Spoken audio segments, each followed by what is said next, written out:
It's the 12th of September. We are still doing a bit of cultivating, just going over stuff twice. Davo stayed late and caught up a bit with the power harrow because the power harrow was getting a bit behind, so Davo took one for the team. I don't know how far he got. We're going to find out. We're going to run the power harrow. We ain't got Daisy today, so it's just me and Keithy at it. What we'll do is run the power harrow right up to behind the disc graters, and then if I catch Keithy up, we'll just jump on the other disc grater. And yeah, we're going through well, not everything twice, but most things. We're going through most of it twice. We will head back to Alistair's, I think, in about 10 days and run through that again in the hope for a bit better you know, a bit better till, bit better lay, a little bit leveler, and better yields at the end of it. So that's the thought process behind it all. Whether it will pay off is another thing. We won't know that until next year, but we have got time. So, you know, we're going to try and do things a little bit more properly, and see how it goes. Anyway, I'm going to plug this in. Got to fill the tractors up. We'll get everything filled up while the Bowser's here. Farmer is going to go, and he's got a load of machines back at the farm to blow off, clean off. He's got the combine to go and blow off. That was at Graham and Martin's. We're looking like it's going to get a bit more settled next week. Hoping to get Graham and Martin's a bit of combining done. There is a possibility we're going to have to go and help a neighbour with a bit of combining. If it's coming nice, you know, everybody's going to be back at it, get the rest of these fields off. We're going to be a little bit busy again for another couple of weeks. We're going to use the power harrow. I'll show you how that goes.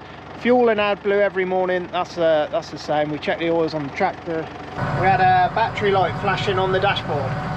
He came. He couldn't find a problem with it. Then the next day it came on again. Anyway, came again that night, and he figured out which one it was. He's got a special device, fits around the leads that go to the alternators, and it tells you what ampage the alternators are putting out. When you've got one that's failed, one will put out 5 amps and the other one won't be putting out very many. They should both be putting out 3, I believe. So there's 2 alternators on the engine. Anyway, so we got that fixed. Yeah, thanks Ollie for that, mate. Always fixing stuff for us.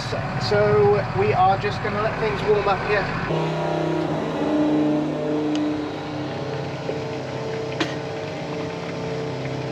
There's a pivot point here on a pin,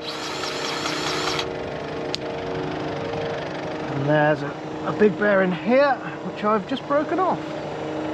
Well, that is handy, isn't it? Fingers crossed that'll screw back in.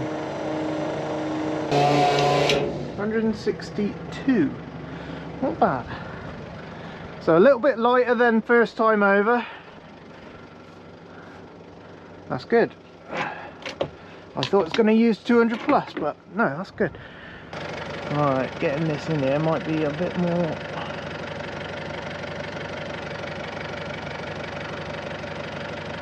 I did not expect this to work, but it sort of has. It's nice when you get a break. Oh, managed to get that little adjustable in there to fix that. It'll need a bit better tightening up tomorrow, but it will get us through the day. That's what it's about most. You know, you never have the right tool, so sometimes you just got to improvise to get things, you know, fixed or whatever. Anyway, that's that one done. So just the these are daily ones, and then these ones are every 3 days. Farmer went through and fixed some of the bearings. That one's getting loose. He didn't do that one, obviously, so that will be the next one. But there was there was 3 on this one and 1 on the other one that he did do. So these are all firm. So that's got a few more days in it yet. It's not quite, you know, danger territory, but a couple more days and that will want changing.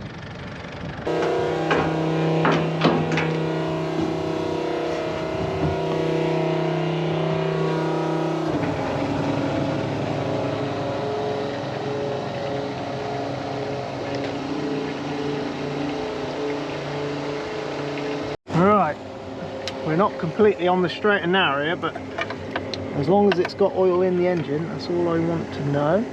It has. We are on the bit of a lean here, so we're sort of leaning back that way, so it's never going to read accurate, but as long as there's oil on the dial, I'll have to check that one, because that is on the low mark there, but we will check it on the straight and narrow tomorrow, make sure she's all right.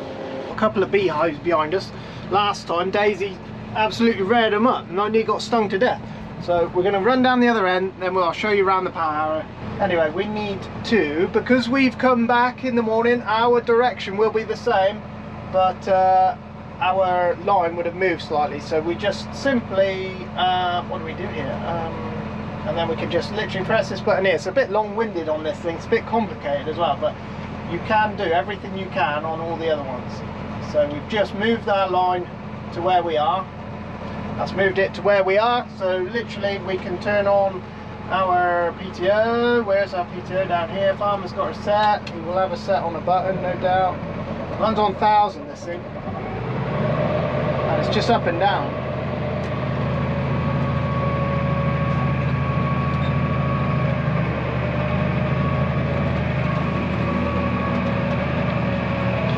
First one we will we'll overlap a tiny bit, but then from then on we won't overlap her at all.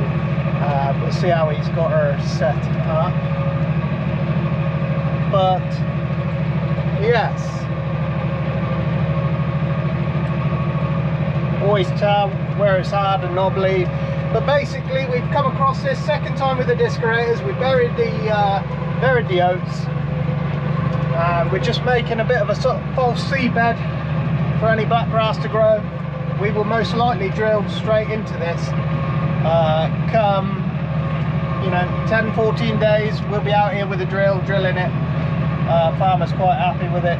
It's a little bit knobbly on top still, but those little knobs are going to soak up some rain, they're going to get some weathering on them, and then by the time we come through the drill will just knock them down into nothing. And then we'll get the Cambridge rolls, weather permitting, this is all of this. Then we'll get the Cambridge rolls, we'll run the rolls over the top, that'll level the field off, really nice. And yeah, fingers crossed, it should leave a good job for the wheat to grow, so we'll see. Yeah, we haven't had the luxury of being on anything with GPS. Daisy's been running the 8S, so you haven't seen none of that. You might see some, you might get to sit on it a day before the end, but you know, tractor's a tractor. They all do the same job at the end of it, but so when we pick up the links at the end, the PTO will shut off, so it saves a bit of fuel. You can also have the headland management turned on as well, and that will shut the revs down. Yeah, pretty nice job this one. You're 6 meters is the power harrow. You don't have to have it set too deep. You know, we don't want it mashing up a foot of dirt. We just want it mashing up the bit that, you know, where the drill's going to put the seed. That's where we want it, that's what we want it to work. And you can see, if you look out the back, it's dusty out here.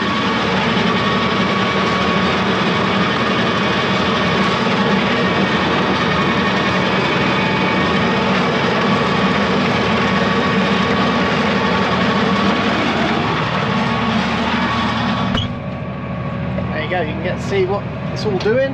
We just got to put some grease in the roller bearings and we'll be good. The PTOs don't need it today, they had it yesterday, so yeah, we'll be caught up with Keithy in no time. It's all breaking on me today. Oh, 2 grease nipples fell off. I don't know what the chance of that, 1,000,000 to 1. You grease things every day and then on two separate machines, 2 grease nipples fall off. Anyway, we've managed to get her back on. The rollers have a bearing each side, so they got to be greased. And this one fell off. I didn't, unfortunately, no, one in here, look. That one fell off, so luckily I had a 7mm spanner and managed to get it back on. But anyway, every other day you do your shafts, 1 in the middle, 2 on the outsides, grease on the other side.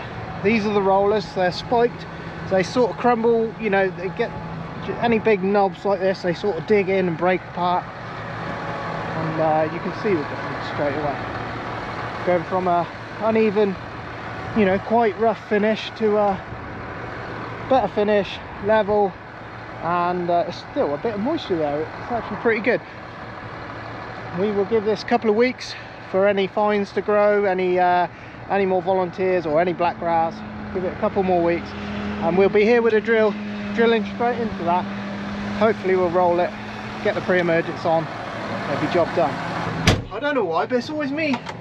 Problems always find me. Anyway, we'll get cracking here now. If you leave the grease nipple off and they fill with mud, and then they won't take grease at all, the bearings won't take grease, and they won't last very long because they get mud in them and all sorts. So yeah, as soon as you're off the headland, you want the power harrow in the ground. You don't want to be carrying weight on the field. Any compaction on the field is not good. I need to come up with my seat.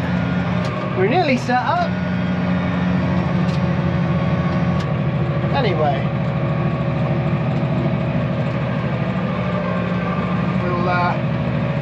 we've got the end of this big field here. Davo, young David, I'm filthy already. Young Davo came in last night and did most of the field for us, so thanks Davo, always helping, good lad he is.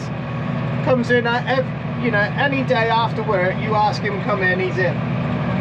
Anyway, I think we're doing pretty good that side. Right, that's what we're doing anyway. We've still got 3 or 4 fields around this area. I won't bore you to tears with it all, but yeah, it's doing a nice job.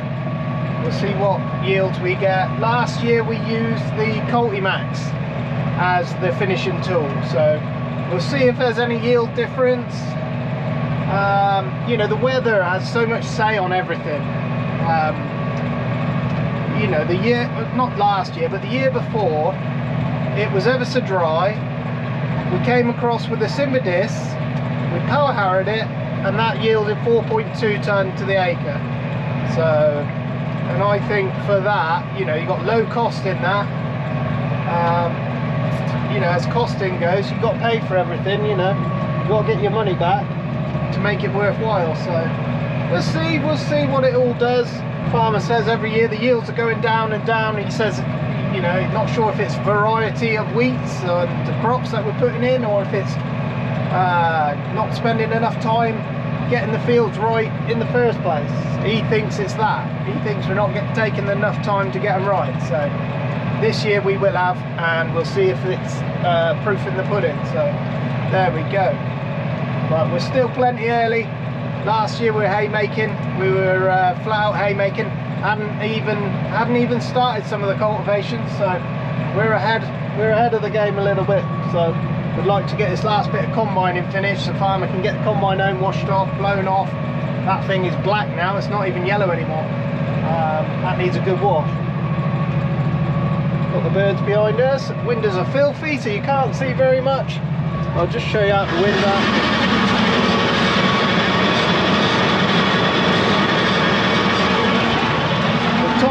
The tines in the front there, they're just spinning opposite way to each other, dragging the mud in, crumbling it down. But only to, oh look, we've got spinny seat. Only to a certain depth. We know we don't need to go so deep with it. Nice to be on GPS for once. But when you go back to driving manual, and I don't have a problem with it, but when you go back to driving manual, that's hard work. That takes it out of you. You know, at the end of the day, you're glad to get home. You've had enough for the day. So, but yeah, it's a nice reminder of how easy GPS makes things. So, and you can monitor your machine better when you're like yesterday. It's very difficult to keep a straight line, keep an eye on the disc aerator. It's I'm not saying you can't do it, but it's just difficult. You know, it's just. At least with GPS, I can have a little glance over. I'm checking my guards, I'm checking checking everything. You're always listening on these sort of jobs, listening for funny noises. You'll hear it tax the engine. You know, you'll hear the engine groan come down. You know it's working hard. We're getting to a rough bit here, so you'll hear it yourself. You know, does going down a gear, does it do a better job? Yeah, maybe. So while we're in the rough, we just go down a gear. While we're in the good, we can go up a gear. at the end of the day, I'm the one that's going to benefit when we come with the drill. So looking forward to that, looking forward to getting back on the drill. Can't wait for that. That'll be nice. We've got some nice new features on our steering kit for that as well. We can see where all our tram lines are, and yeah, that's going to be good. Looking forward to that. So anyway, we're going to crack on. We'll get the radio turned on, and yeah, got some bees at the end. Daisy was here moleing. We were here. Oh man, she stirred the bees up big time. Nearly got stung. They followed me into the cab. If you look in the mirror of the tractor there, you'll be able to see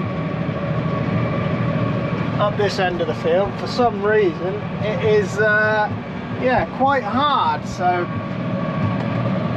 but when it's like that, you can see it's pushing the boulders along. You just got to let the machine do its job. You know, let the boulders go in there and get mashed up. If you go too fast, they sort of just go underneath, and the roller pushes them underneath, and then they don't break up. But you'll see it. This field will change from evil like that to quite nice.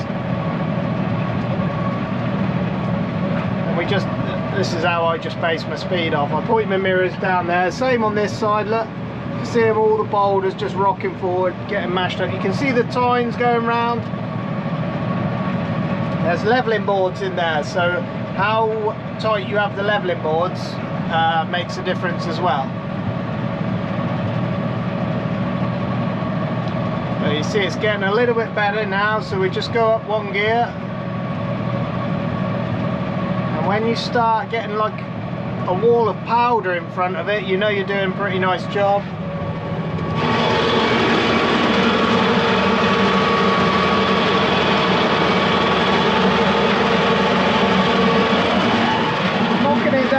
It's knocking it down pretty nice. And then up this end it gets better still.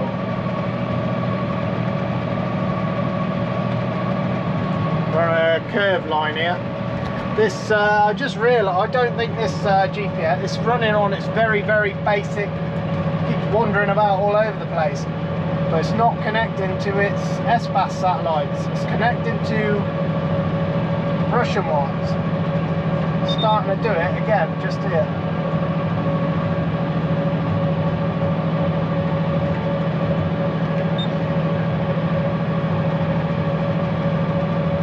Just wanders about a little bit, and then other times it's perfect, and then it'll leave a bit. It's quite annoying. It's leaving a bit there, so I have to,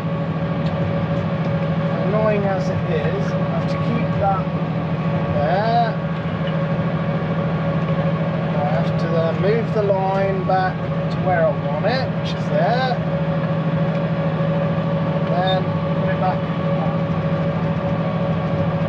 Right, anyway, if you look in the window there, got some powder, so we can go up a gear. You've got a wall of powder pushing in front of you. It's doing a nice job there. You look out the back window.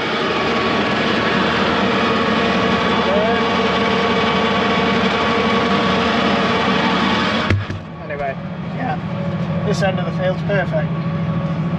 So yeah, just having to sort of feather the speed a little bit just to knock it down a bit better, but it'll drill nice. This field will drill perfect. I can't wait to get into it actually. So there we go. Yes, well, I think the guys from Massey did say that this thing's due an update, but it used to connect to the EGNOS system, and it's not connecting properly, so we'll get that updated as soon as possible. I think Keithy told me it did it once before. It wanted an update before, and it wouldn't connect to the satellites before. So we'll get her updated when the guys are next at the farm or whatever. But yeah, leaving a nice finish across, nice and level. And Keithy's gone off to the next field. We're following him, and then Davo might be in to run the second disc aerator. I'm not far behind him. I'm only, you know, I'm only probably 20 minutes behind him, something like that, 30 minutes behind him. Davo's here.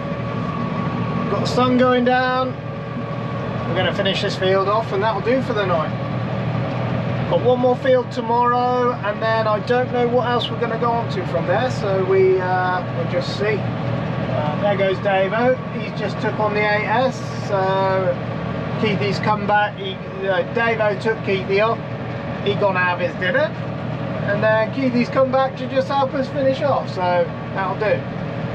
That means I won't be stuck catching up Dave, because I'm obviously 6 meters and they're only 3. So you get 2 in front of them, you know, you can keep in front of the harrow then. But yeah, lovely field, all come down beautiful. There's the church at Chilton. There's the famous football field over there. That's where the farmer used to play football back in the day. And yeah, got some seriously dirty windows on this tractor, so gonna have to get them cleaned at some point. And oh, you cannot win. Look at this on the dashboard now.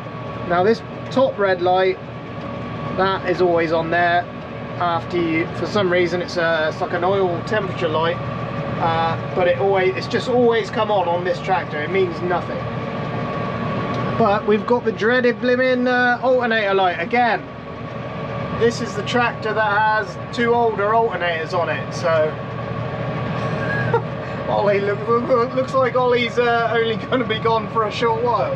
He's going to have to come back and do another one, and then I imagine 2 months after that he'll be coming back to it again and doing the other one. You know, I don't know what hours this tractor's done. What's this done? 6,600. So they've done fair hours, you know, so understandable to want a few bits and pieces. But yeah, anyway, we're going to get this finished tonight. It's come down beautiful in here. It always provides this field. We call this one the playing match, the playing field, or Blake's we call this one. And just some nice light soils in here. Drains nice, you know.